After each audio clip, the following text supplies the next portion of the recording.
ಶಾಲಾ ವೇದಿಕೆಯ ಮೇಲೆ ಟವೆಲ್ ನೃತ್ಯ, ಸಾಂಸ್ಕೃತಿಕ ಕಾರ್ಯಕ್ರಮದ ಹೆಸರಲ್ಲಿ ಅಸಭ್ಯ ಪ್ರದರ್ಶನ ಕಂಡು ನೆಟ್ಟಿಗರು ಗರಂ. ಪಶ್ಚಿಮ ಬಂಗಾಳದ ಕೋಲ್ಕತ್ತಾದಲ್ಲಿರುವ ಜೀವನ್ ಜ್ಯೋತಿ ಮಾದರಿ ಶಾಲೆಯಲ್ಲಿ ನಡೆದ ಕಾರ್ಯಕ್ರಮವೊಂದರಲ್ಲಿ ವಿದ್ಯಾರ್ಥಿನಿಯರು ಕೇವಲ ಟವೆಲ್ ಸುತ್ತಿಕೊಂಡು ನೃತ್ಯ ಮಾಡಿರುವುದು ತೀವ್ರ ವಿವಾದಕ್ಕೆ ಕಾರಣವಾಗಿದೆ. ಶಾಲೆಯ ಹೆಸರಿರುವ ಬ್ಯಾನರ್ ಮುಂಭಾಗದಲ್ಲೇ ಈ ಪ್ರದರ್ಶನ ನಡೆದಿದ್ದು, ನೂರಾರು ವಿದ್ಯಾರ್ಥಿಗಳು ಮತ್ತು ಪೋಷಕರ ಸಮ್ಮುಖದಲ್ಲೇ ಇಂತಹ ಅಸಭ್ಯ ನೃತ್ಯ ನಡೆದಿದೆ ಎಂದು ಆರೋಪಿಸಲಾಗಿದೆ.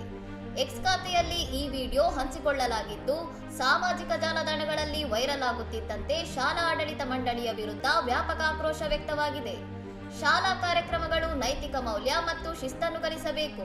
ಇಂತಹ ಪ್ರದರ್ಶನಗಳಿಗೆ ಶಿಕ್ಷಕರು ಮತ್ತು ಆಡಳಿತ ಮಂಡಳಿ ಅನುಮತಿ ನೀಡಿದ್ದು ಹೇಗೆ ಎಂದು ಸಾರ್ವಜನಿಕರು ಪ್ರಶ್ನಿಸಿದ್ದಾರೆ. ಈ ವಿವಾದದ ಬಗ್ಗೆ ಶಾಲಾ ಮಂಡಳಿಯು ಇದುವರೆಗೆ ಯಾವುದೇ ಅಧಿಕೃತ ಸ್ಪಷ್ಟನೆ ನೀಡಿಲ್ಲ. ವೇದಿಕೆಯ ಮೇಲಿದ್ದವರು ಶಾಲೆಯ ವಿದ್ಯಾರ್ಥಿನಿಯರೇ ಅಥವಾ ಹೊರಗಿನ ಕಲಾವಿದರೇ ಎಂಬ ಬಗ್ಗೆ ತನಿಖೆ ನಡೆಯಬೇಕಿದೆ. ಇನ್ನಷ್ಟು ಸುದ್ದಿಗಳಿಗಾಗಿ ನೋಡ್ತಾ ಇರಿ ಸೌರಂ ಟಿವಿ.